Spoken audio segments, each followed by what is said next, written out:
आज की वीडियो में करते हैं अनबॉक्सिंग बजाज के न्यू शक्ति गीज़र की। सीखेंगे कि किस तरीके से गीज़र को वॉल पे ठीक से माउंट करा जाता है। इंस्टेंट गीज़र्स और नॉर्मल गीज़र्स के बीच का फ़र्क भी जानेंगे और डिटेल में इसको रिव्यू भी करेंगे। बॉक्स पे कई इसके फीचर्स आपको देखने को मिल जाते हैं, जैसे कि 5 साल की वारंटी इसके टैंक पे कंपनी देती है और 2 साल की वारंटी इस गीज़र पे अपने आप में है। ये पर्टिकुलर मॉडल 25 लीटर का है और 2000 वाट से पावर कंज्यूम करता है।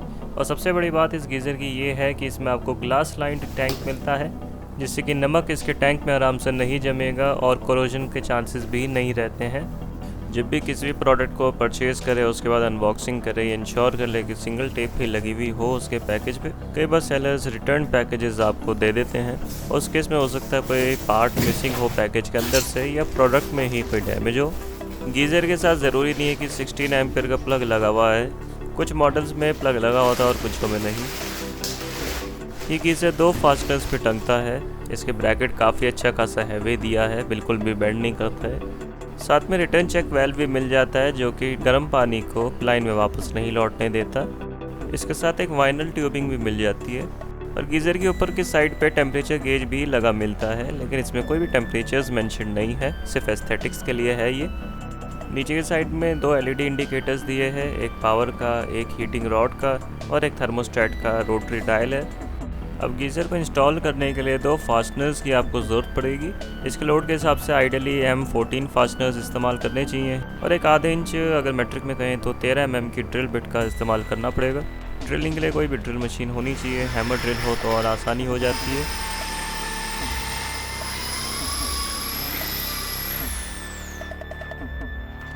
गीज़र के माउंटिंग ब्रैकेट्स पे जो डिस्टेंस थी मैंने ठीक से मेजर करके दीवार पर निशान लगा लिया है और जितनी हाइट में मैं इसको टांगना चाहता हूँ वो भी चेक कर लिया है। दोनों होल्स का लेवल भी देख लिया है, नहीं तो एक बार ड्रिलिंग होने के बाद फिर हम कुछ नहीं कर पाएंगे। फास्टनर्स थोड़े टाइट ही जाने चाहिए ताकि अच्छे से ग्रिप कर ले वॉल को, और आसपास कोई भी गैप हो तो कोई वॉल पुट्टी या सीमेंट पुट्टी की मदद से फिल कर ले, थोड़ा इससे काम देखने में नीट लगता है। हर वीडियो में मैं प्रोडक्ट का इंस्टॉलेशन डिटेल में इसलिए दिखाता हूँ ताकि कभी भी आप कोई भी प्रोडक्ट किसी से भी इंस्टॉल करवाएं तो करेक्ट टेक्निक आपको पता हो और कहीं भी लापरवाही के चांसेस ना रहें।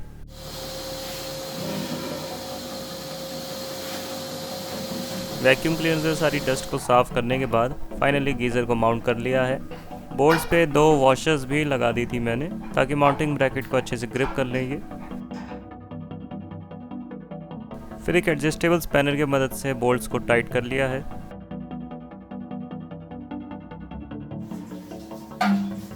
गीज़र का लेवल बिल्कुल परफेक्ट है दोनों एक्सिस से। अब गीज़र के कनेक्शंस कर देते हैं। थोड़ी सी टेफ्लॉन टेप ऑलरेडी लगा दी है और इस पे इसका जो रिटर्न चेक वेल्व है इसको कस लेंगे। ये सिर्फ गर्म पानी को लाइन में वापस लौटने से ही नहीं रोकता, बल्कि ये सेफ्टी के लिए भी ज़रूरी है। प्लास्टिक के प्रोटेक्टिव कैप्स रख लें, अगर गीज़र को आपको ट्रांसपोर्ट करना पड़ता है तो ये काम आती है। जिस कनेक्शन पर रेड कलर से मार्किंग है वो गर्म पानी की आउटपुट देता है और जहाँ पर ब्लू कलर से मार्किंग है वो ठंडे पानी की इनपुट लेने के लिए बना है। ठंडे के इनपुट पे ही रिटर्न चेक वेल्व लगाया जाता है और सेफ्टी वेल्व पे जो ड्रेन पोर्ट दिया है उस पर इसकी वाइनल ट्यूबिंग भी लगा देंगे। जब कभी गीज़र में ज़्यादा प्रेशर बिल्डअप होता है तो थोड़ा बहुत पानी इससे निकल के प्रेशर रेगुलेट हो जाता है, या कभी आपको गीज़र को खाली करना पड़ता है, जैसे गर्मियों में अगर आप इसको यूज़ नहीं कर रहे तो इसके स्टॉपर का पेज खोल के आप इसको ड्रेन भी कर सकते हैं। गीज़र को कभी भी खाली ना छोड़ें। अगर आप पानी चेंज करना चाहते हैं तो ड्रेन करके रीफ़िल ज़रूर कर दें उसको, क्योंकि गीज़र अगर खाली रहेगा, इनकेस पावर किसी ने ऑन करी गीज़र की तो उससे गीज़र को डैमेज हो जाएगा, क्योंकि बिना पानी के थर्मोस्टेट काम नहीं करेगा, उसको पता ही नहीं चलेगा कि कितना गीज़र का टेम्परेचर है और हीटिंग रॉड को ऑटोमेटिकली ऑफ नहीं कर पाएगा। अब क्योंकि इसकी 25 लीटर की कैपेसिटी है तो पहली बार जब आप इसका नल खोलेंगे तो फिल होने में थोड़ा सा टाइम लेगा। ये जब भी पूरी तरीके से भर जाए तो उसी के बाद इसकी पावर ऑन आपको करनी है। पूरा गर्म होने में ये 40 मिनट से लेकर 50 मिनट के करीब लेता है। अब ये निर्भर करता है आपके पानी के टेम्परेचर पे। सर्दियों में थोड़ा सा ज़्यादा ले सकता है, गर्मियों में थोड़ा जल्दी हो सकता है। इसका टेम्परेचर डायल डिग्रीज़ में तो आपको टेम्परेचर नहीं बताएगा, लेकिन थोड़ा सा अंदाज़ा इसको देख के लग जाता है कि गीज़र के अंदर के पानी का टेम्परेचर कितना हो सकता है। ज़्यादा एक्यूरेटली अगर आपको चेक करना हो तो थर्मोस्टेट का जो डायल है उसको घुमा के भी चेक करा जा सकता है। अगर मैक्सिमम टेम्परेचर की बात करें जो कि ये गीज़र पानी का ले जाता है तो 74 डिग्री सेल्सियस तक पर्सनली मैंने मेजर करा है इसके टैप से जो पानी निकल रहा है उसको। बाकी गीज़र के बाद क्या जो टैप का कनेक्शन है जितना नज़दीक होगा उतना ज़्यादा इसके पानी का टेम्परेचर रहना चाहिए। अब अगर इस गीज़र के रिव्यू की बात करें तो सेम मॉडल मैं पिछले 10-12 साल से इस्तेमाल कर रहा हूँ। ये वाला जो आपके सामने मैंने अनबॉक्स करा है ये तो खैर अभी नया परचेज़ करके करा है। इससे पहले भी एक सेम गीज़र था मेरे घर में और बहुत ही अच्छी उसने परफॉर्मेंस दी थी। इस कारण से एक और मैंने लेने की सोची अपने घर के लिए। अगर इसकी बिल्ड क्वालिटी की बात करें, फिट एंड फिनिश की बात करें, सब कुछ परफेक्ट है। बस इसकी जो आउटर बॉडी है मेरे ख्याल से थोड़ी सी और हैवी हो सकती थी, क्योंकि एक छोटी सी कमी जो मुझे लगी कि अब आजकल के सारे ही गीज़र सिर्फ 2 हुक्स पे टंगते हैं। अगर आपको पता हो पुराने गीज़र्स के बारे में तो वो पहले 4 बोल्ट्स पे कसते थे, वो थोड़ा सा ज़्यादा सिक्योर लगता था मुझे। अब सारे ही गीज़र्स में आप देखेंगे ज़्यादातर आपको 2 बोल्ट्स की जगह मिलती है। तो जो भी फास्टनर्स आप लगाएं गीज़र के लिए बहुत ही अच्छे से सिक्योरली वो लगे रहने चाहिए, क्योंकि गीज़र ही अपने आप में 15 किलो का है, 25 लीटर उसमें पानी भरता है, तो 40 किलो का वज़न आपके बाथरूम में जहाँ भी लगा रहेगा काफ़ी अच्छा खासा वेट होता है। तो इस कारण से जो भी फास्टनर्स आप लगाएं ठीक से लगाएं, इंश्योर कर लें कि बिल्कुल भी वो लूज़ ना हो।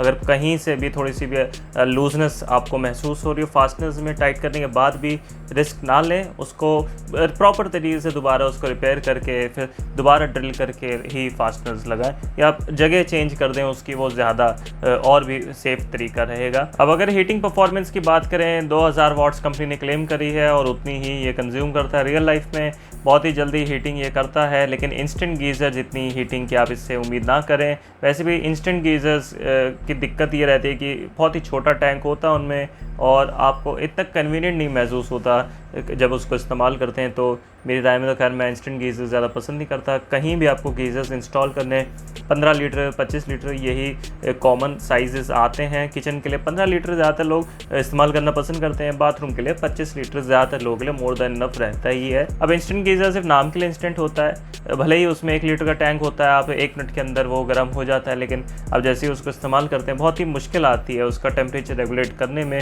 तो इसलिए मैं कोई भी इंस्टेंट गीज़र्स होते हैं उनसे थोड़ा दूर ही रहता हूँ। स्टोरेज थोड़ी सी होनी चाहिए गीज़र के लिए। कई बार जैसे बिजली चली जाती है तो फिर आप क्या कैसे करेंगे, वो भी एक फैक्टर रहता है, क्योंकि पूरे इंडिया में अब भी 24 आवर्स आपको बिजली की सप्लाई नहीं मिलती है। कई एरियाज़ में काफ़ी दिक्कत रहती है। और अगर बाहर से इसके थर्मल्स की बात करें, बॉडी बिल्कुल भी गर्म नहीं होती है। अच्छी क्वालिटी का ग्लास वूल का गीज़र में इस्तेमाल करा गया है।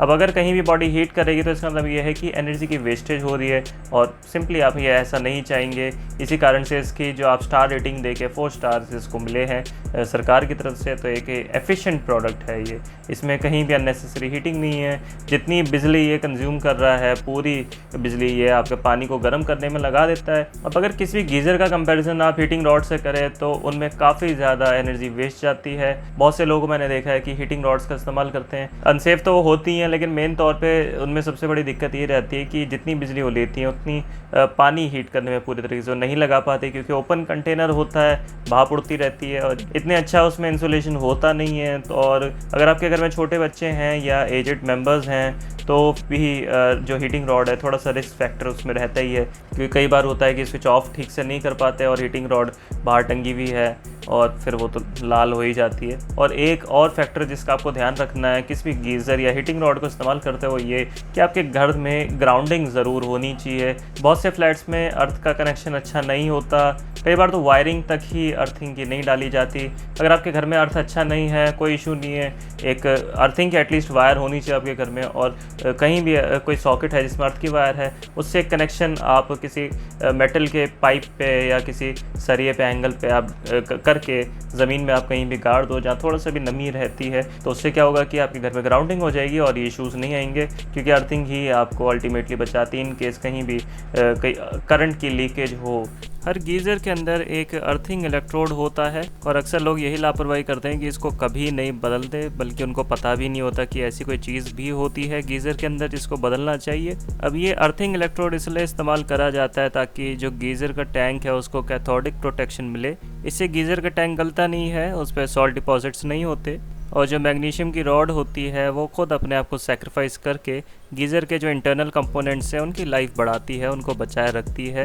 इसीलिए गीज़र को इंस्टॉल करने के वक्त अर्थिंग ज़रूर आप चेक कर लें कि वर्किंग अर्थ आपके घर में हो। कई घरों में अर्थ की वायर तो डली हुई होती है और पीछे से भी अर्थ का सप्लाई आती है, लेकिन वो हार्डली किसी काम की होती है। अब नॉइज़ की बात करें तो नए गीज़र में इसमें बिल्कुल भी इशू नहीं आएगा, लेकिन क्या होता है कई जगह पानी बहुत ही ज़्यादा खारा होता है, तो सारा जो स्केल होता है गीज़र के अंदर हीटिंग रॉड्स पे जमा होता है या कई बार टैंक पे जमा होता है। इसमें क्या टैंक पे तो नहीं जमा होगा क्योंकि पूरा ग्लास लाइंड है, ये glass lined in the sense कि ग्लास की पूरी लेयर है और ग्लास के ऊपर स्केल इजीली जम नहीं पाता, लेकिन हीटिंग रॉड्स पे स्केल ज़रूर जमेगा। गीज़र के अंदर थोड़ी सी जगह रहती है स्केल डिपॉजिट होने की, पानी के साथ स्केल नहीं निकल के आता, इस कारण से थोड़ा सा एक हाउलिंग साउंड आती है, गुर गुर करके वो एक आती है साउंड। कई बार मैंने पुराने गीज़र्स में वो देखा है। तो अगर उस तरह की साउंड आ रही है तो सिंपली आपको अपना गीज़र सर्विस करवाना पड़ेगा, कंपनी आपके लिए ये चीज़ कर देगी। अब इसके ऊपर एक टेम्परेचर का गेज भी दिया हुआ है और ज़्यादातर केसेस में वो एवरेज काम करता है। एवरेज इन द सेंस कि आपको पता नहीं चलता कि कितना टेम्परेचर दिखा रहा है वो, क्योंकि कोई भी डिग्री सेल्सियस उस पर मेंशन नहीं है। तो थोड़ा सा वो मूव तो करता है लेकिन बहुत एक्यूरेट वो नहीं है। एक्यूरेसी से ज़्यादा वो बस एस्थेटिक्स के लिए लगाया गया है, बस अच्छा लगने के लिए। वैसे मुझे लगता है इस प्राइस पॉइंट पे एक एक्यूरेट टेम्परेचर गेज दिया जा सकता था, पर फिर भी जैसा इन्होंने दिया एटलीस्ट कुछ ना होने से तो होना बेहतर है। अब अगर इसको कंक्लूड करा जाए, इस प्रोडक्ट को मैं पिछले 10 साल से ज़्यादा से इस्तेमाल कर रहा हूँ। फ्लॉलेस है ये प्रोडक्ट, इसमें कोई भी इशू नहीं आया मुझे अब तक। कभी भी इसमें कोई रस्टिंग का इशू नहीं आया मुझे, कभी भी कोई एक्सप्लोजन नहीं हुआ। कई गीज़र्स में एक्सप्लोजन का भी डर रहता है, कई कुछ पर्टिकुलर कंपनीज़ में कुछ पर्टिकुलर मॉडल्स ऐसे हैं जिनमें काफ़ी ज़्यादा आपको ऐसे केस देखने को मिल जाएंगे। मेन तौर पे ये कि कभी भी आपके गीज़र में बहुत ज़्यादा स्केल डिपॉजिट हो रहा है तो उसको इग्नोर मत करो, टाइमली उसको सर्विस करा लो, या तो खुद कर लो या कोई भी इलेक्ट्रिशियन भी कर देगा आपके लिए। नहीं तो स्केल डिपॉजिट होने से भी जो गीज़र है प्रॉपर वर्क नहीं कर पाता, तो गीज़र फटने के जो चांसेस हैं उस कारण से भी रहते हैं। वैसे ज़्यादातर गीज़र्स में सेफ्टी वेल्व लगा होता है, इस तरह का रेयरली ही केस आपको देखने को मिलेगा। लेकिन अगर प्रॉपरली किसी गीज़र को इंस्टॉल ना करा जाए तब शायद ये चीज़ आपको ज़्यादा देखने को मिलेगी। 25 लीटर के गीज़र की फिजिकल डिमेंशंस की बात करें तो 21 इंचज़ की इसकी हाइट है और इसकी बॉडी का डायमीटर 14 इंचज़ के करीब है। अगर इस गीज़र की कीमत की बात करें तो 25 लीटर का वर्जन आपको 7,000 रुपये के आसपास और 15 लीटर का वर्जन आपको 6,000 रुपये के आसपास मिल जाना चाहिए। करंट प्राइसेस चेक करने के लिए या इसको ख़रीदने के लिए वीडियो के डिस्क्रिप्शन में दिए गए लिंक्स पर जाके आप चेक कर सकते हैं। मुझे उम्मीद है वीडियो आपको पसंद आई होगी। अगर आपके कोई भी सवाल हैं इससे जुड़े हुए तो कमेंट्स में ज़रूर पूछ सकते हैं मुझसे।